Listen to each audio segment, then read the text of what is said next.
Varicose veins తో బాధపడుతున్నారా? భారతదేశంలోనే బెస్ట్ ట్రీట్మెంట్ అందించే ఏకైక హాస్పిటల్ ఏవిస్.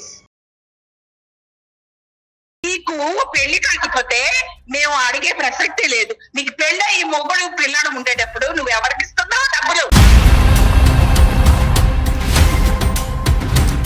నేను ఎవరికైనా ఇచ్చుకుంటాను. నా సంపాదన నా ఇష్టం అండి. ఇంట్లో భర్త అనేవాడు ఉన్నాడు, పిల్లడు ఉన్నాడు.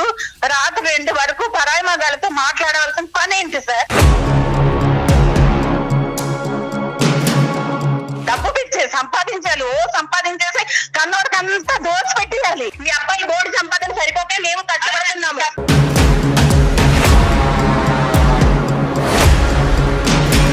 లెగడం లేట్ అవుతుంది. నైట్ అంతా వర్కౌట్ చేసినప్పుడు ఉదయం లేవడం లేట్ గానే అవుతుందండి. నేను ఇలాగే ఉంటాను, నేను ఇలాగే లెగుస్తానండి. మహి ఒక మాట చెప్తాను పెట్టావా, మీరిద్దరిని విడదీసే అంత నీచుపు వాళ్ళని కాదు. మీరు వచ్చాకే గొడవలండి, మీరు రాకముందు బాగానే ఉన్నాము. సంపాదిస్తాము, పని వాళ్ళని పెట్టుకుంటాము, పని చేసుకుంటాము. మేము పని వాళ్ళని పెట్టుకొని పని చేయించుకుంటామండి. నేను 30 కోట్లు సంపాదిస్తున్నా, నా పిల్లల్ని వేరే వాళ్ళు చూసుకుంటారు, నా మొగుడిని వేరే వాళ్ళు చూసుకుంటారంటే ఎట్లాగమ్మా? ఏంటండి తలనొప్పి? నేను ఇందాకే నిద్ర లేచాను. ఈడేదో పనిలేక కాలు కలిపింది, మీరేంటి నా బుర్ర తింటున్నారు? నమస్తే కళ్యాణ్ గారు. కళ్యాణ్ గారు, ఇన్ని ఇష్యూస్ ఉన్నాయా బయట? ఇంతమంది సలహా కోసం వెయిట్ చేస్తున్నారా? అది ముఖ్యంగా మీలాంటి వారి సలహా కోసం వెయిట్ చేస్తున్నారు. కమలమ్మ అని ఒక ఆవిడ మనకి మెయిల్ చేశారండి, పెద్ద ఆవిడ. అది కూడా ఒక అత్తగారండి, కొడుకు కోడలికి సంబంధించిన ఒక ఇష్యూ. రైట్, మనకి నెంబర్ కూడా ఇచ్చారు ఆవిడ. ఒకసారి నేను కాల్ చేస్తానండి.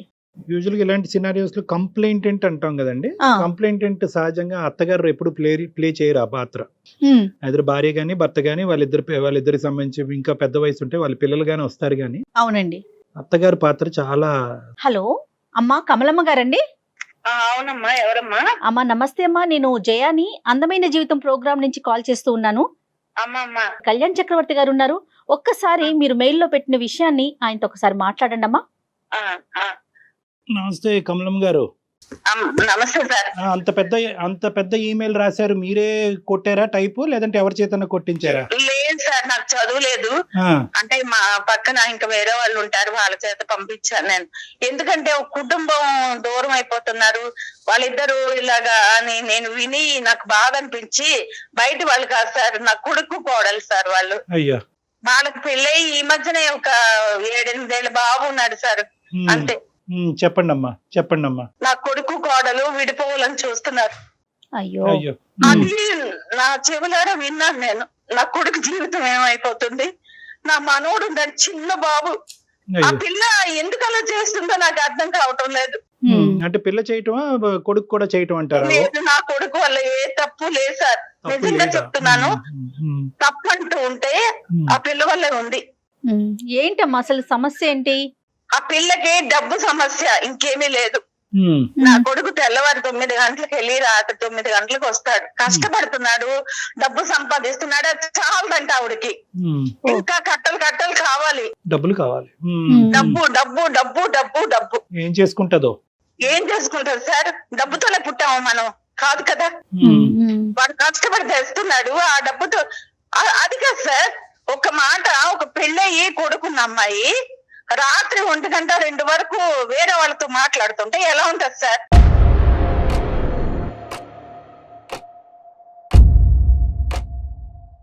తప్పంతా నా కోడలదేనమ్మా, తప్పంతా నా కోడలదే. ఒకటి కమలమ్మ గారు, with due respects me wife కి మనం ఏంటంటే ఒక సైడ్ వచ్చేద్దాం. ఈ ప్రయాణంలో ముందే ఒక సైడ్ వస్తే కనుక ఏంటంటే ఏమో అనేటటువంటి ఆలోచన మాకు రావచ్చు. కాబట్టి అసలు సమస్య ఏంటి? డబ్బు సమస్య, లేదంటే ఫోన్ లేట్ గా మాట్లాడటం సమస్య ఏంటి అన్నది వివరిస్తే కనుక దానికి అనుకూలంగా మన అమ్మాయితో మాట్లాడటానికి కానీ, లేదంటే మీకు ఏదైనా సలహా ఇవ్వటం కానీ చేద్దాము.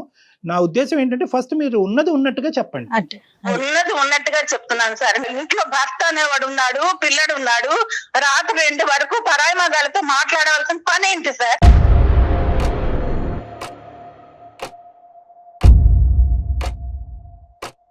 ఏం చేస్తుంటాడు అబ్బాయి? ఏం చేస్తాడు మీ బాబు? ఏం చేస్తాడు? అబ్బాయి ఒక ఆఫీసులో జాబ్ చేస్తున్నాడు. ఎంతవరకు ఉంటుందమ్మా ఇన్కమ్? ఇన్కమ్ అంటే ఒక 35,000 40,000 వస్తుంది. మీరు ఎంతమంది ఉంటారు? చాలదు అంటే ఎక్కడ నుంచి చేస్తాము, మనం సరిపెట్టుకోవాలి ఆడవాళ్ళు. కాదమ్మా, కుటుంబ సభ్యులు ఎంతమంది ఉంటారు? కుటుంబ సభ్యులు ఎవరు ఉంటారు? బాబు, మా అబ్బాయి, మా కోడలు. ఓకే, మీరు ఎక్కడ ఉంటారమ్మా? నేను పక్కనే ఉంటాను. ఆహా. నాకు ఇవన్నీ తెలిసి నేను వచ్చాను. కొద్ది రోజులు ఉంటే అసలు అమ్మ ఏం చేస్తుంది ఏంటి అర్థం అవుతుందని నేను వచ్చాను సార్. మీ వారమ్మా? మా వారు లేరు సార్, చనిపోయారు. మీరు ఇప్పుడు ఆర్థికంగా వాళ్ళ మీద డిపెండెంటా? వాళ్ళు మీ పోషణ గురించి మీ అబ్బాయి చూసుకోవాలా? అంటే ఏదో మా ఆయన సంపాదించింది కొంత ఉంది, అదేదో దాంతో నేను సరే, బతుకుతున్నాను. మీరేం పిల్లల మీద ఆలోచించకండి. ఆధారపడట్లేదు. ఆవిడకి అసలే డబ్బు పిచ్చి. ఇంకా నేను కూడా ఆధారపడితే ఆ పిల్లల జీవితం ఏమవుతుంది సార్?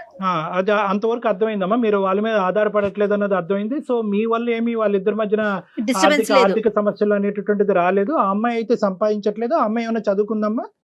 చదువుకుంది సార్, చదువుకుంది. ఈ ఆర్థిక అంటుంది నాకు ఈ డబ్బు చాలదు, నేను అదే. ఏదో అంటే వేరే అదే. బిజినెస్ చేసి నేను సంపాదించి నా కొడుకు నా హస్బెండ్ నేను ఉండాలి. ఒక అమ్మాయిని పిలుస్తాను, ఒక్కసారి మాట్లాడండి అలా సార్. కాదు, ఒక సెకండ్ కమలం గారు, ఒక నిమిషం. ఇప్పుడు అమ్మాయిని పిలవటం అనేది చాలా సులువైనది. మాకేంటంటే కొద్దిగా హిస్టరీ అనేది క్లారిటీ రాకుండా అమ్మాయితో మాట్లాడితే కనుక ఇంకా అపార్థాలు వస్తాయి. నేను అనేది ఏంటంటే డబ్బు సమస్య అనేటటువంటిది 8 సంవత్సరాలు బట్టి ఉందా, ఇప్పుడేనా? అంటే ఈ మధ్య కాలంలో ఈ ఎక్కువ మధ్య కాలం. పెరిగింది. Point number 1. పాయింట్ నెంబర్ 2 ఏంటంటే ఇప్పుడు ఈ రెండిట్లో ఏది పెద్ద సమస్య అని మీరు అనుకుంటున్నారు? బాబు ఏ సమస్య వల్ల ఎక్కువ ఇబ్బంది పడుతున్నాడు? ఈ లేటుగా ఫోన్లు మాట్లాడటమా, లేదంటే ఆ అమ్మాయికి ఆర్థికంగా అమ్మాయికి అంత స్వేచ్ఛ లేకపోవటం, ఇంకా డబ్బులు ఎక్కువ కావాలి అని అనుకోవటం? ఈ రెండిట్లో ఏది పెద్ద సమస్య? ఇప్పుడు భర్త అనేవాడు కష్టపడి వస్తాడు సార్. అర్థమైంది. వాడికి మంచి చెడ్డ చూడాలి కదా ఇంట్లో ఎలా ఉంది. కరెక్ట్. అది లేకుండా నువ్వేమో ఫోన్ చేసుకొని వాళ్ళే చేసుకొని వీళ్ళే చేసుకొని ఆ బెడ్రూమ్ నుంచి కదలకుండా అక్కడే ఉండి వస్తే ఎలాగ ఉంటుంది సార్? కదమ్మా, అర్ధరాత్రి 2 వరకు మాట్లాడుతుందంటే అమెరికా మాట్లాడుతుందా, ఇండియా అయినా? మరి ఎక్కడ మాట్లాడితే వస్తుందో నాకైతే తెలియదు సార్. అమ్మాయి అయితే మాట్లాడుతుంది. నేను అడిగితే నేను బిజినెస్ చేస్తున్నాను, వాళ్ళతో మాట్లాడాలి, రాత్రి ఉండదు పగలు ఉండదు అని అంటుంది సార్. నాకు అమెరికా మాట్లాడుతుందా అండమాన్ మాట్లాడుతుందా ఆన్లైన్ బిజినెస్ నాకైతే ఏమైనా చేస్తా ఉందమ్మా? ఏదో ఆ బిజినెస్ నాకు తెలియవమ్మా, నేను చదువుకోలేదు, నాకైతే తెలియదు. ఇంకా నేను వేరేదేమో అని కంగారు పడ్డాను. బిజినెస్ అయితే కనుక కొంతవరకు ఆలోచించవచ్చు. ఆ అమ్మాయి కాళ్ళ మీద అమ్మాయి నిలబెట్టడానికి ట్రై చేస్తుంది. వేరేవేమీ లేదు సార్. సరే, వేరే సంతోషం. మనం కళ్ళతో చూడని మనం చెప్పలేం కదా. సర్లేండి, లేదంటే లేదనే అనుకోవాలి. మన కళ్ళతో చూడకపోతే ఒకటి, చూస్తే ఒకటి, అలా వద్దులే అమ్మా. ఆ యాంగిల్లో వెళ్తే కనుక ఇది ఇంకా జటిలం అవుతుంది సమస్య. అది వద్దు. వీళ్ళిద్దరి మధ్యన ఇప్పుడు మీరు ఉండటం అనేది ఏమైనా సమస్య అంటే మీ వైపు కూడా అమ్మాయి ఏమన్నా ఇబ్బంది ఒక పడుతుందా? ప్రాబ్లమాటిక్ సిచ్యువేషన్ క్రియేట్ అవుతుంది, పెద్ద ఆవిడ వస్తుంది, పెద్ద ఆవిడకి చెప్తాను. సర్వసహజంగా మనం వినేది ఇదే, కొడుకెళ్ళి తల్లికి చెప్తున్నాడు, అన్ని కబుర్లు అక్కడ చెప్తున్నాడు కాబట్టి అదంతా ఈ అబ్బాయి నేర్చుకుని వచ్చిన అమ్మాయి ప్రతాపం చూపెడుతున్నాడు అనేది. మీరేమన్నా వాళ్ళిద్దరి మధ్యన సమస్య దూరంగా ఉన్నా కూడా? ఆవిడ అనుకుంటుంది సార్ నేను సమస్య కాదు. నాకు ఒక బిడ్డ ఉండి నాకు తను ప్రాబ్లమ్స్ లో ఉంటే నేను ఆలోచిస్తాను కదా నా కూతురు అని. మీ కోడలికి అలాగే నా బిడ్డని వాళ్ళిద్దరూ విడిపోకూడదు. నా బాధ అంతా ఏంటంటే ఇంకొక అత్తగారు అయితే అత్తగారిని గయ్యాలుగా చూపిస్తున్నారు తరతరాల నుండి. ఆ రోజులు మారినాయిలేమ్మా, రోజులు చాలా మారాయి, పూర్తిగా మారిపోయాయి. మనం ఇంకా అక్కడే ఉండొద్దు. సో ఈ అంశం ఇక్కడ మన గడప దాటి వాళ్ళ కుటుంబం వరకు వెళ్ళిందా, కోడల కుటుంబం వరకు వెళ్ళిందా, వాళ్ళ అమ్మ నాన్నల యొక్క ప్రమేయం ఇందులో ఉందా? వాళ్ళు ఏమంటున్నారు? వాళ్ళు నాకు తెలిసి తను డబ్బు డబ్బు అంటుందంటే సంపాదించి వాళ్ళకి అన్నవాడికి పెడదామని. వాళ్ళే ఉన్నతమైన వాళ్ళు కాదు. నా కొడుకే తక్కువ సంపాదిస్తున్నాడు ఫీలింగ్ గానీ వాళ్ళు ఏ ఉన్నతమైన వాళ్ళు కాదు. ఈ డబ్బు తీసుకెళ్లి వాళ్ళకి ఇద్దామని ఆవిడ. అందులో వాస్తవాలు ఏంటి అవాస్తవాలు ఏంటి అన్నది మనం ఆలోచిద్దాం అమ్మా. కానీ మీరు వాళ్ళిద్దరు విడిపోతారనే అంశం మీకు ఎలా తెలిసింది? మీరు ఏం విన్నారు, చూసారా? నేను 10 రోజుల క్రితం విన్నాను సార్. అంటే నేను వచ్చి ఈ మధ్య ఒక 1.5 month అవుతుంది ఇక్కడ బాబు దగ్గరికి వచ్చి. ఏదో పిల్లడు కొంచెం దగ్గర ఉంటే ముసలి వాళ్ళం కదా, సెలవులు కదా ఇప్పుడు, ఏదో పిల్లడు దగ్గర ఉంటే వాడిని చూసుకోవచ్చు అని ఒక ప్రేమతో నేను వచ్చాను. వస్తే ఒక రోజు నేను వాళ్ళ అన్న మాటలు విన్నాను. నా కొడుకైతే అనలేదు సార్. తన ఏమంటుందంటే విడిపోదాం, నీకు ఇష్టం లేకపోతే విడిపోదాం, నేను ఇలాగే ఉంటాను.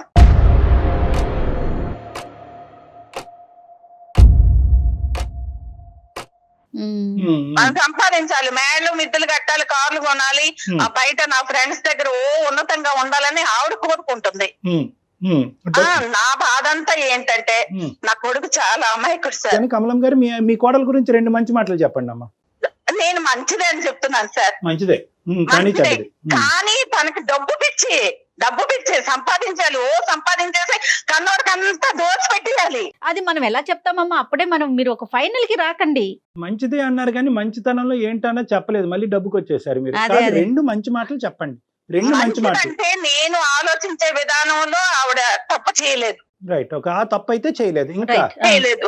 బిడ్డను చూసుకోవటం, బాధ్యతాయుతంగా ఒక గృహిణిగా ఉండటం, ఇలాంటి అంశాలు అయితే కనుక బానే ఉన్నాయిగా. కొన్ని మంచి మాట్లాడుకుందాం. అంటే ఇప్పుడు ఈ సంపాదనలో పడి పిల్లోని పట్టించుకోలేదు.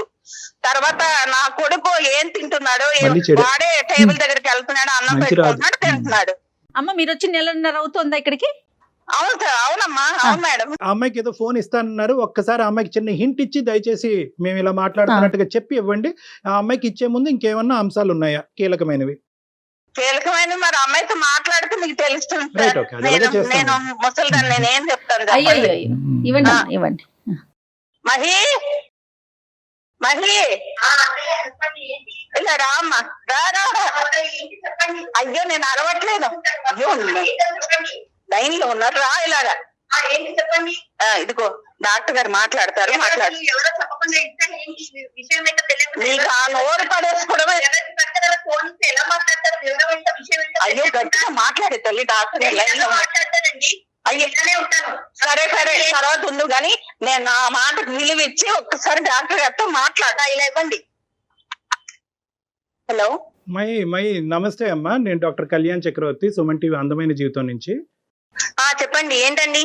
ఈవిడ పద్దాక ఎవరికొరికి ఫోన్ చేయిస్తుంటారు, ఇలా అరిపిస్తుంటారు, మాట్లాడిస్తుంటారు, నా గురించి ఏదో చెప్పేస్తూ ఉంటారు. మీరేంటో చెప్పండి. ఎందుకు ఫోన్ చేస్తారు ఈవిడ? మీరు చేస్తారా? అమ్మా, అమ్మా, మహి మహి మేము మీ క్లాస్ పీకటానికి అయితే ఫోన్ చేయలేదమ్మా. ఆవిడ మాకు ఈమెయిల్ ఒకటి పంపించారు. ఆ ఈమెయిల్లో ఏంటంటే కొద్దిగా కుదురుపడి మాట్లాడుతున్నాను, వినండి అమ్మా. ఆవిడ మీకు చెప్పా పెట్టకుండా ఇలా ఈమెయిల్ పంపించి మా చేత ఫోన్ చేయించుకుని మీకు డైరెక్ట్గా షాక్ ఇవ్వటం అనేది తప్పే కాదనట్లేదు. కానీ పెద్ద ఆవిడకి తోచింది ఆవిడ చేసింది, మిమ్మల్ని ఇద్దరిని కలపాలనేటటువంటి ప్రయత్నంలో. కలిపే ఆవిడైతే ఇలా నన్ను ఎందుకు బయట పెడుతుంటది? పద్దాక ఏం కలుపుతుంది? కలిపే ఆవిడైతే ఇలా ఈవిడ వచ్చాక ఇలా అయిపోయిందండి. ఈవిడ కొడుకు ఏదో చెప్పడం, కొడుకు ఏదో అరవడం, ఈవిడ చేయడం వల్లే పరిస్థితి మీద ఒక్కసారి వచ్చాడా, చేంజ్ చేసుకున్నాడా? ఎందుకంటే చేసుకోవాల్సిన అవసరం లేదండి. ఇప్పుడు విడాకుల వరకు వచ్చింది కదా. కమలమ్మ గారు మీరు ఒక 2 నిమిషాలు ఆగాలి. కమలమ్మ గారు మీరు ఒక 2 నిమిషాలు ఆగాలి. ఎందుకంటే దాన్ని మీ మాట్లాడనివ్వండి. బాధ మీరు చెప్పారు, ఎక్కడ సమస్య వస్తుందో చెప్తున్నారు, ఒక మంచి ఉద్దేశంతో మాకు ఫోన్ చేశారు. ఒక్క నిమిషం లేలే, మీరు ఇప్పుడు పంచాయతీ పెట్టుకునే దాని గురించి కాదమ్మా. ఇలా అయితే ఒక 20 గంటలు మనం సమస్యకి పరిష్కారం మాట్లాడుకున్నాం. కదమ్మా కావాలి మనకి. మీ కోడల గురించి ఒక 2 మాటలు చెప్పారు, వాళ్ళిద్దరూ మీరు వినకూడదు విన్నారు కాబట్టి బాధపడ్డారు. వాళ్ళిద్దరిని కలిపేటటువంటి ప్రయత్నం చేయాలంటే కొద్దిగా మీరు పేషెంట్ గా ఉండాలి. మీ వయసుకు మేము అందరం గౌరవం ఇస్తున్నాం. ఆ అమ్మాయి ఏదో వేదంతో తను చెప్తుంది, కొంత కోపంగా మాట్లాడినా కూడా తన బాధ తను చెప్పుకోనివ్వండి, ఒక అవకాశం. చెప్పు అమ్మ మహేశ్వరి, చెప్పమ్మా. మీ అత్తగారిని మిమ్మల్ని కలపాలనే ప్రయత్నంతోనే మాకు పంపించారమ్మా. దాని వెనకాతలు ఏదో దురుద్దేశం లేదు, మా చేత నీకు క్లాస్ పీకించాలనే ఆలోచన కూడా ఆవిడకి లేదు. ఒకప్పటికి ఆవిడకి ఆలోచన ఉన్నా కూడా ఈ వేదిక ఒక ముఖ్య ఉద్దేశం అయితే మాత్రం అది కాదు. ఇక్కడ వరకు తన వల్లే వచ్చామండి, తను చేయడం వల్లే వచ్చామండి. అసలు ఇలాంటి డెసిషన్ తీసుకోవడానికి కారణం తనేనండి. ఏమ్మా ఏంటమ్మా రీజన్ ఏంటి? లెగరు అంటదండి. లెగరు అంటే నైట్ అంతా స్టాక్ మార్కెట్ బిజినెస్ చేస్తూ, నైట్ అంతా ఫోన్ కాల్స్ మాట్లాడుతూ బిజీగా ఉంటూ ఫ్రెండ్స్ తో మాట్లాడొద్దు అంటారండి. ఫ్రెండ్స్ తో మాట్లాడొద్దు అంటే నైట్ టైమ్ లో నేను మెలకుగా ఉంటానని ఫోన్స్ చేస్తారండి. ఫోన్లు మాట్లాడడంలో తప్పేముంది?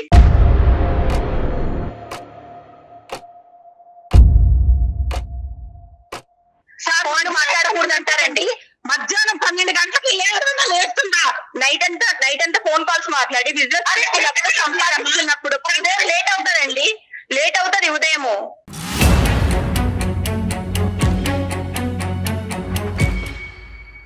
లెగడం లేట్ అవుతుంది. నైట్ అంతా వర్కౌట్ చేసినప్పుడు ఉదయం లేవడం లేట్ గానే అవుతుందండి.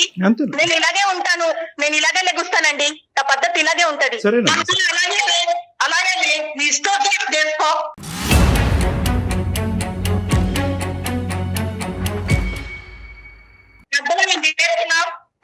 పెద్దవాళ్ళు అర్థం చేసుకొని మాట్లాడాలి. ఫోన్లు మాట్లాడుతున్నది అంటే ఫోన్లు ఎందుకు మాట్లాడుతున్నారు, దేనికోసం మాట్లాడుతున్నారు మీకు తెలుసా అండి?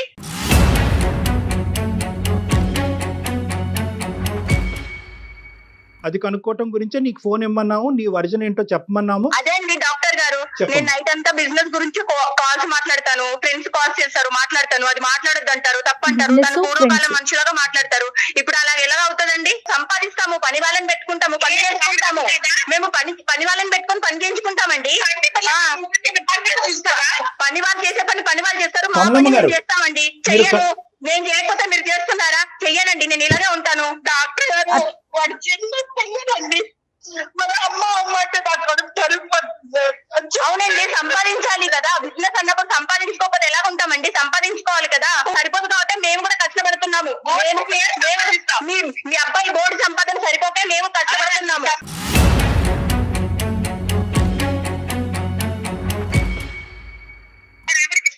నా సంపదను ఎవరికైనా ఇచ్చుకుంటానండి, ఎవరికైనా ఇచ్చుకుంటాను అత్తయ్య గారు. నేను ఎవరికైనా ఇచ్చుకుంటాను అత్తయ్య గారు. నా సంపదన నా ఇష్టం అండి.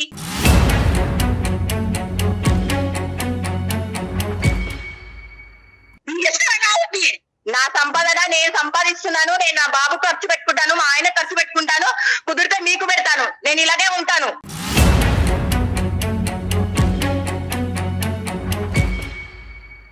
నీకు పెళ్లి కాకపోతే మేము అడిగే ప్రసక్తే లేదు. నీకు పెళ్ళి ఈ మొగుడు పిల్లడు ఉండేటప్పుడు నువ్వు ఎవరికి ఇస్తున్నావు డబ్బులు? ఎవరికి ఇస్తాను? నా సంపాదన నేను ఎవరికైనా ఇస్తాను. ఈ అబ్బాయి సంపాదన ఎవరికి ఇవ్వట్లేదు కదా. మహి ఒక మాట చెప్తాను వింటావా? మీరిద్దరిని విడదీసే అంత నీచుకున్న వాళ్ళని కాదు.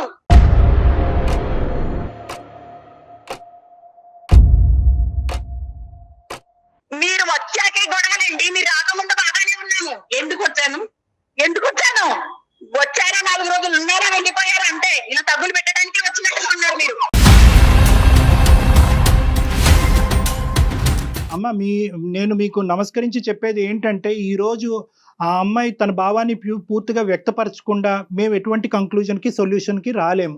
ఆడది సంపాదించుకుంటూ తన కాళ్ళ మీద నిలబడటం అనేటటువంటి దాన్ని మనం ఎవరు ఖండించట్లేదు. దాన్ని తప్పుగా చూసేటటువంటి ఉద్దేశం ఎవరికీ లేదు. ఆ అమ్మాయి తన కాళ్ళ మీద ఆర్థికంగా నిలబడాలి అని అనుకుంటుంది, సంపాదించాలి అని అనుకుంటుంది. తన సంపాదించే డబ్బుతో కుటుంబాన్ని పోషించాలి అనుకుంటుంది. కానీ ఏదో తను మరి ఏమవుతుందమ్మా, ఏం చేస్తుంది? ఒకటి, ఆ అమ్మాయి సంపాదించుకుంటుంది, తన కాళ్ళ మీద తను నిలబడాలి అనుకుంటుంది, ఆర్థిక పరమైనటువంటి స్వేచ్ఛ కోరుకుంటుంది. ఆ డబ్బులు తీసుకెళ్లి బ్యాంకులో వేసుకుంటుందో, కొడుక్కో బిడ్డకో ఖర్చు పెట్టుకుంటుందో అనేటటువంటి ఒక అంశం. మహేశ్వరి గారు, మీరు ఉద్యోగం చేయాలి, స్టాక్ మార్కెట్ చేసుకోవాలి అనేటటువంటి ఉద్దేశం మీకు ఉంటే ఇంత రాత్రే చేయాలా? పగటిపూట చేసి రాత్రిపూట మీరు పడుకుని తొందరగా లెగిసి మిగతా బాధ్యతలను అన్నింటినీ నిర్వర్తించడంలో అవకాశం ఉందా లేదా? నా ఇష్టం సార్, నేను రాత్రిపూట చేసుకుంటాను, నేను ఇలాగే ఉంటాను. పగలు చేయడం కుదరదండి, నేను రాత్రుల్లో చేస్తాను, నేను ఇలాగే ఉంటానండి, నేను ఇలాగే చేయగలను. మీ ఇష్టం వచ్చినట్టు ఎవరి ఇష్టం వచ్చినట్టు వాళ్ళు ఉండొచ్చండి. అమ్మ ఇది కుటుంబం. అమ్మ ఈ కుటుంబం అనేటప్పుడు ఏంటంటే నీ భర్తకు కావాల్సినటువంటి కొన్ని అంశాలు ఉంటాయి. ఒకటి ఎలా ఉన్నానో అత్తింట్లో కూడా అలాగే ఉండాలనుకుంటున్నానండి. నా నేచర్ ని నేను మార్చుకోదలుచుకోలేదు. నీ నేచర్ ని మార్చుకోమని నేను చెప్పట్లేదు. జీవితంలో ఒక కుటుంబం అనేటటువంటిది ఉన్న తర్వాత దాంట్లో అడ్జస్టబిలిటీ అండ్ ఫ్లెక్సిబిలిటీ అనే రెండు చాలా ప్రధానమైనటువంటి అంశాలు ఉంటాయి. నీ భర్త నీకు అడ్జస్ట్ అవ్వాలి, నువ్వు మీ భర్తకి అడ్జస్ట్ అవ్వాలి. నేను ఎవరికి భయపడనండి, నేను ఎవరి మాట వినను. ఇంటికి లెక్కుస్తాను. ఎప్పుడు చూడు నా గురించి మాట్లాడుకోవడము, నన్ను తక్కువ చేసి మాట్లాడడము, ఈ తల్లి కొడుకులు ఎప్పుడు నేనేం చేసినా తప్పనడము, కూర్చున్నా తప్పే, లెగిసినా తప్పే, ఏ కోణంలో చేసినా తప్పే అంటారండి. ఒకప్పుడు ఏదైనా అవకాశం ఉండి అందరూ పనిచేసేటటువంటి విధంగా పగలే పనిచేసేటటువంటి అవకాశం ఉన్నా కూడా ఇదే సంపాదన మీరు చేయరా అంటే నాకు తెలియక అడుగుతున్నారు. మీరు ఏ వ్యాపారం చేస్తున్నారో, ఎవరితో మీరు అంత రాత్రప్పుడు మాట్లాడుతున్నారో అనే సబ్జెక్ట్ నాకు అనవసరం. ఒకప్పుడు అటువంటి అవకాశం ఉంటే కనుక మీరు చేయరా? లేదండి, నేను ఈ టైంలోనే నాకు కుదురుతుందండి, ఈ టైంలోనే నాకు వర్కౌట్ అవుతుంది, ఈ టైంలోనే ఎక్కువ సంపాదన వస్తుందండి. డేలో చేసేంత రాదండి.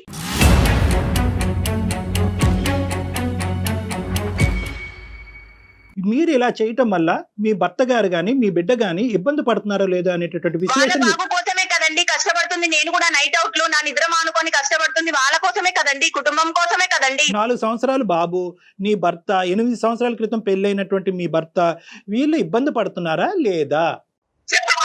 అడుగుతున్నారు కదా, మీరు చెప్పారు కదా, పెట్టి తగ్గు పెట్టి కూర్చున్నారు కదా, ఏం చెప్పాలి? ఎవరికి ఎంతమందికి సమాధానం చెప్పాలి నేను?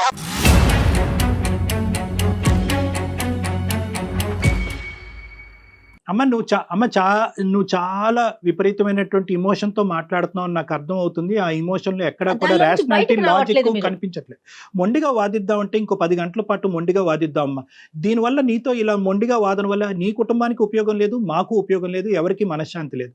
నేను ఒకటే చెప్తున్నాను, నిజంగా ఖచ్చితంగా నేను ఆ టైంలోనే పనిచేస్తాను, నేను అలాగే ఉంటానంటే అలాగే ఉండు, కాదనట్లేదు. బట్ ఫ్యామిలీకి సంబంధించినటువంటి వ్యవహారాలు, కుటుంబం యొక్క సంతోషం కూడా చాలా ఇంపార్టెంట్. అందరూ ఇప్పుడు చాలా మంది షిఫ్ట్ డ్యూటీలు చేస్తున్నారు, అర్ధరాత్రి అనక అపరాత్రి అనక కష్టపడుతున్నారు, కానీ దాని వెనక అతను కుటుంబం యొక్క సంతోషం, ప్రోత్సాహం ఈ రెండు చాలా ఇంపార్టెంట్. రైట్.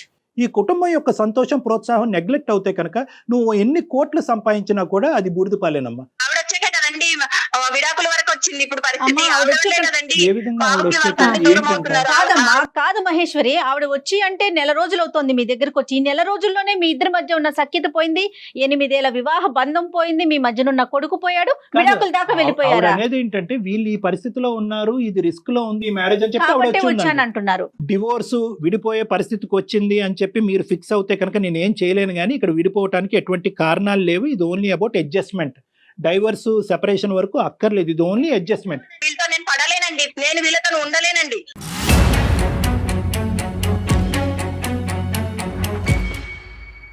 కాదు మేడం, మీరు వీళ్ళతో ఉండకపోవటానికి ఇంకేం కారణాలు ఉన్నాయి? ప్రతిదానికి తప్పు పడతారండి. ఇలా పడితే నేను ఇలా అది కూడా పాయింట్. ఉండలేనండి. వేరే ఇష్యూస్ కూడా ఉన్నాయి మేడం ఇక్కడ. రివీల్ చేయలేకపోతున్నారు. కార్నర్ చేసి. చూస్తానండి. సో ఓన్లీ ఇప్పుడు నువ్వు ఇలా లేట్ నైట్ ఉద్యోగం చేసుకోవటం, ఈ సంపాదన మీద పట్టడం అనే ఒక్క అంశం కాకుండా వీళ్ళిద్దరూ కూడా నిన్ను కార్నర్ చేసి రకరకాల నిందలు వేసి నిన్ను అవునండి, ఇబ్బంది పెడతారు. రకరకాలుగా నిందిస్తుంటారు, రకరకాలుగా వేధిస్తుంటారు వీళ్ళు. ఫోన్ లైన్ లో చెప్పలేని అంశాలు ఏమైనా ఉన్నాయా వాళ్ళకి సంబంధించి ఇప్పుడు మనకి ప్రోగ్రామ్ లో? ప్రతిదీ తప్పుగా అర్థం చేసుకుంటారండి. ఎవరితో ఫోన్ మాట్లాడినా ఎవరితోనో మాట్లాడింది ఇలా చేస్తుంది అని అంటుంటారండి. అది నా కొడుకు చెప్పారు కాబట్టి ఇలా ఉన్నామండి ఈ రోజు మనము. ఈ ఒక నిమిషం. ఫోన్ కాల్ లో ఇలా బయటకు వచ్చాము. పెద్ద ఆవిడ వచ్చి ఇక్కడ ఉండవలసినటువంటి దానికి ఉన్న ప్రధానమైనటువంటి కారణం మీరిద్దరు సంతోషంగా ఉండాలి అనేది. దాన్ని మీరు వక్రీకరించి ఇంకో విధంగా చూపెడితే కనుక నేను ఏం చేయలేను. ఆవిడని వెళ్ళిపోమంటే కనుక ఈ ఫోన్ కాల్ పెట్టేసిన తర్వాత ఆవిడకి ఒక ఇల్లు అనేది ఉంది, అక్కడికి వెళ్ళిపోతుంది. సంపాదన ఉండాలి, డబ్బు ఉంటేనే సంతోషం, సుఖం, కరెక్ట్, ఇవన్నీ నిజాలే. But not at the cost of loss of happiness of everybody. నేను నెలకు 3 లక్షలు సంపాదిస్తున్నానండి. పగలు చేస్తున్నా ఈయన 30,000 ఎక్కడ, నేను నెలకి నైట్ అవుట్ చేస్తున్నా నాకు 3 లక్షలు ఎక్కడ అమ్మా, ఉంది? వెలకట్టలేనటువంటి సంతోషాన్ని పోగొట్టుకుంటున్నారు మీరు సంపాదించే 3 లక్షల గురించి వెలకట్టలేనటువంటి సంతోషాన్ని, జీవితాన్ని పోగొట్టుకుని ఆఖరికి ఈ కుటుంబం విడిపోయే పరిస్థితి వరకు వచ్చింది. మేము 3 లక్షలు సంపాదిస్తున్నా కాబట్టి మనం ఇలాగ ఉన్నాము.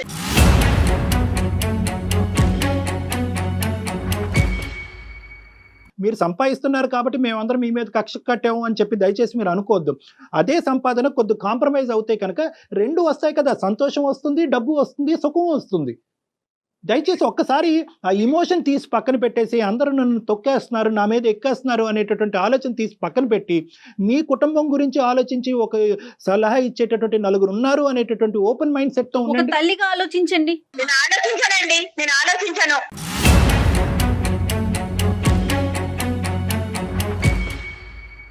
మీ ఉద్దేశం ఏంటి? మరి వాడిని ఎవరు చూస్తారు? వాళ్ళే చూసుకుంటారండి. నేను వాళ్ళకేం పనమ్మా? నన్ను వద్దనుకుంటున్నారు కాబట్టి నేను కూడా వాళ్ళని వద్దనుకుంటున్నానండి. మహి గారు, మహి గారు. చూసుకుంటారండి, బాబుని వాళ్ళు చూసుకుంటారు. మహి గారు, ఒక్క మాట చెప్తానండి. నెలకు మీరు 3 లక్షలు సంపాదిస్తున్నారేమో, 30 కోట్లు సంపాదించే స్త్రీలు కూడా చాలా మంది ఉన్నారండి. సంసారాన్ని చక్కబెట్టుకుంటున్నారు, అందులో ఎటువంటి సందేహం లేదు. నేను 30 కోట్లు సంపాదిస్తున్నా, నా పిల్లల్ని వేరే వాళ్ళు చూసుకుంటారు, నా మొగుడిని వేరే వాళ్ళు చూసుకుంటారంటే ఎట్లాగమ్మా? ఆ సంపాదించిన డబ్బులు ఎవరి కోసం నువ్వు సంపాదించేది? ఒక్కటే మాట, నీకు ఫోన్ చేసిన దగ్గర నుంచి నువ్వు ఒకటే మాట చెప్తున్నావు, నేను ఇట్లానే ఉంటా. ఇట్లానే ఉంటే ఎవరికి నష్టం? ఆ పెద్ద ఆవిడేమో కలపాలని చూస్తా ఉంటే ఆవిడొద్దంటావు, నీ పిల్లల్ని చూసుకోవాలంటావు. కాల్ మొదలైన దగ్గర నుంచి డాక్టర్ గారు ఎంత కాంప్రమైజ్ చేస్తున్నారమ్మా? నీ వర్షన్ ఏమన్నా మారిందా? ఏంటండి తలనొప్పి? నేను ఇందాకే నిద్ర లేచాను, ఈడేదో కళ్ళేక కాలు కలిపింది, మీరేంది నా బుర్ర తింటున్నారు?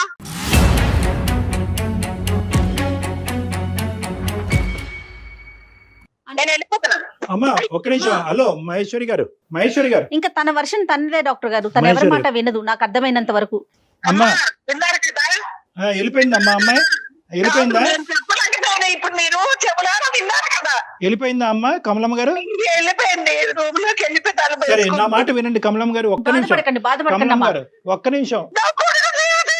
అయ్యో, ఏమవదు, ఏమి జీవితం ఏమి అవదు, నాకు ఆ కాన్ఫిడెన్స్ ఉంది. నేను చెప్పేది ఒక్కసారి జాగ్రత్తగా వినండి, మీరు బాధపడకండి. ఈ రోజు మీరు ఇక్కడ ఏదో చేద్దామని చెప్పి మీరే నిందలకు గురవుతున్నారు. మీ అమ్మాయి, మీ కోడలికి మీ మీద ఉండేటటువంటి గౌరవం 0%. అంతే. సో కాబట్టి అప్పుడు ఏమవుతుందంటే మీరు రామా అన్నా కూడా అక్కడ బూతులాగే వినిపిస్తుంది. అలాగే ఉంది. సో ఇక్కడ కావాల్సింది ఏంటంటే ముఖ్యంగా నేను ఒకటి చెప్తాను ఈ సమస్యకి సలహా. ఇక్కడ ఏంటంటే మీరు తప్పుకోవాలమ్మా, ఇక్కడ పిక్చర్ లోంచి మీరు తప్పుకోవాలి. ఎందుకంటే ఇక్కడ ఎలా మొత్తం తప్పుకోమంటారు? ఒకటి వినండి, ఒక్క నిమిషం కమల గారు, మీరు చేసేటటువంటి ప్రయత్నం మీరు నచ్చజెప్పడానికి ట్రై చేశారు, వచ్చి నెల 15 రోజులు ఇక్కడ ఉన్నారు, మాకు ఈమెయిల్ పంపించారు, అయినా కానీ ఆ అమ్మాయి Workout పట్టినటువంటి కావట్లేదు. కుందేలుకి మూడే కాళ్ళు అన్నట్టుగా అదే పాట నేనింతే అని చెప్పి ఆ అమ్మాయి సినిమా ఆ అమ్మాయి రాసుకుంటుంది. ఇక్కడ మీరు విత్డ్రా అవ్వండి, మీ వల్ల అవ్వనప్పుడు మీరు విత్డ్రా అవ్వండి. అవకాశం ఉంటే కనుక ఆ పెద్దలతో మాట్లాడండి, వాళ్ళ ఎవరైతే పేరెంట్స్ ని ఆ పిలిపించండి. అమ్మాయి పేరెంట్స్ తో ఒకసారి మీరు మాట్లాడి పరిస్థితి ఎలా ఉంది, ఇక్కడ నేను కూడా కలపడానికి ప్రయత్నం చేస్తే కనుక నేను కూడా అవమాన పాలు అవుతున్నాను కాబట్టి మీరు మేము అందరూ కూర్చుని ఒక్కసారి ఈ పిల్లల్ని కలిపేటటువంటి ప్రయత్నం చేద్దాం. ఎందుకంటే కనుక డాక్టర్ గారితో కూడా మాట్లాడిన తర్వాత ఇది అసలు విడాకుల వరకు పోవలసినటువంటి అంశమే కాదు అని చెప్పి తుంచేశారు అనేటటువంటి ఒక మాట చెప్పి దయచేసి పెద్దవాళ్ళని ఇన్వాల్వ్ చేయండి. నెంబర్ 1. చేయండి సార్, పుణ్యం కట్టుకోండి, మీకు దండం పెడతారు. వినండి ఆప్షన్స్. వినండమ్మా, వినండి. మీరు కమలమ్మ గారు వినండి. మీకు బీపీ ఉందని చెప్పారు, దయచేసి మీ ఆరోగ్యం పాడు చేసుకోకండి. ఈ రోజు మీ ఆరోగ్యం కాపాడుకోవాల్సినటువంటి బాధ్యత మీ మీద ఉంది. ఇది కలపాలి అనేటటువంటి ప్రయత్నం ఎంతో, మీ ఆరోగ్యం కూడా చూసుకోవాల్సినటువంటి బాధ్యత కూడా మీరు. నెంబర్ 2 ఏంటంటే ఇలాంటి అంశాల్లో యూజువల్ గా మీలాంటి పెద్దవాళ్ళు ఒక మంచి ఉద్దేశంతో మా లాంటి వాళ్ళ దగ్గర తీసుకొచ్చినప్పుడు ఇదే ప్రాబ్లం ఏమవుతుందంటే ఆటోమేటిక్ గా వీళ్ళు ఏమనుకుంటారు, అదిగో ఆవిడ ఆల్రెడీ మొత్తం అంతా కథ అంతా చెప్పేసింది, డాక్టర్ చేసి తీసుకుని ఇరుగు పొరుగుకి ఎలాగా చెప్పింది, మా అమ్మ నాన్న చేతి కూడా క్లాస్ పీకించింది, ఇప్పుడు డాక్టర్ చేతి కూడా క్లాస్ పీకించాలనే ప్రయత్నం చేసి మీ మంచి ఉద్దేశాన్ని వాళ్ళు పనిష్మెంట్ కింద భావిస్తూ ఉంటారు. ఇలాంటప్పుడు ఏం చేయాలంటే భార్యాభర్తలుగా వాళ్ళిద్దరే అనుకుని కూడబలుక్కుని కౌన్సిలింగ్కి వస్తే చాలా బాగుంటుందమ్మా.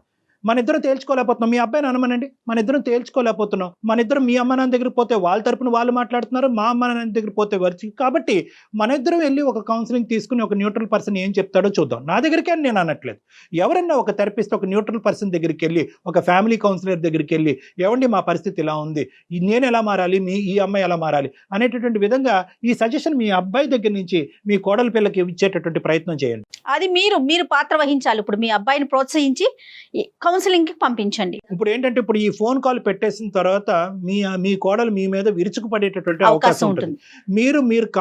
మీరు సైలెంట్ గా ఉండడానికి ట్రై చేయండి. మీరు మీ పెట్టి బేడ తీసుకుని ఏవైతే ఉందో మీ అబ్బాయికి చెప్పి ఎటువంటి మనస్తాపానికి గురి అవ్వకుండా మీరు ఇక్కడి నుంచి వెళ్ళి మీరు ఎక్కడైతే ఉంటారో అక్కడ ఉండండి. ఇంకొకటమ్మా, నమస్కారం చేస్తున్నాను, కలిపేటట్టు చూడండి. తప్పకుండా ఆ ప్రయత్నం అయితే మేము చేస్తామమ్మా.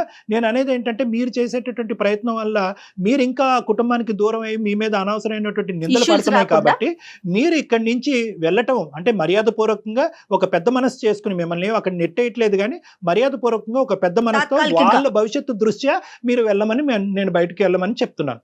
మీ తర్వాత ఏంటంటే మీ అబ్బాయి నంబర్ కూడా మాకు ఇవ్వండి, నేను ప్రత్యేకంగా మీ అబ్బాయికి ఫోన్ చేసి ఇక్కడ జరిగినటువంటి సంభాషణ గురించి చెప్తాను. ఎందుకంటే నువ్వు మా అమ్మని మెడ పట్టుకుని బయటకు గెంటేసావా అనేటటువంటి అపార్థంతో మీ అబ్బాయి ఆ అమ్మాయి మీద విరుచుకుపడి వాళ్ళిద్దరి మధ్యన గొడవలు ఎక్కువ అవ్వచ్చు. కాబట్టి మీ అబ్బాయికి ఫోన్ చేసి నేను శాంతింపు చేస్తాను, ఒకసారి మీ అబ్బాయి నంబర్ కూడా మాకు ఇవ్వండి అమ్మా. సరే సార్, రైట్ అమ్మా, థ్యాంక్ యూ సో మచ్. నమస్తే. ఓకే, నమస్తే అమ్మా. Thank you. డాక్టర్ గారు, మనం మాట్లాడుతున్నంతసేపు అదే రెబల్ గా మాట్లాడుతుంది. అత్తగారితో ఎలా మాట్లాడుతుందో అన్నోన్ పర్సన్స్ మనం అలానే మాట్లాడుతుంది కదా, ఎందుకు తను అంత అబ్నార్మల్ గా బిహేవ్ చేస్తుంది? ఒకటమ్మా, ఆబ్వియస్లీ ఏంటంటే చూసే వాళ్ళకి మీకు అందరికి అర్థమయ్యేది ఏంటంటే కనుక ద వే ఆవిడ ఈమెయిల్ పంపించడం, సడన్ గా ఫోన్ కాల్ వచ్చింది మాట్లాడు అని చెప్పడం, అది కోపం ఆబ్వియస్లీ. ఎందుకంటే ఎంతమంది చేత మాట్లాడిపించిందో ఆ పెద్ద ఆవిడ ఈ విధంగా. సో అందులో ఆ 1,000,000 మందిలో మనం ఒక్కలం. సో అందరి చేత ఆ అమ్మాయి ఇలా మాట పడవలసినటువంటి అవసరం లేదు అనే ఫీలింగ్ తో అందరినీ ఎలా ట్రీట్ చేస్తుందో మనల్ని కూడా అలాగే ట్రీట్ చేయడం, అదేమీ మనకు.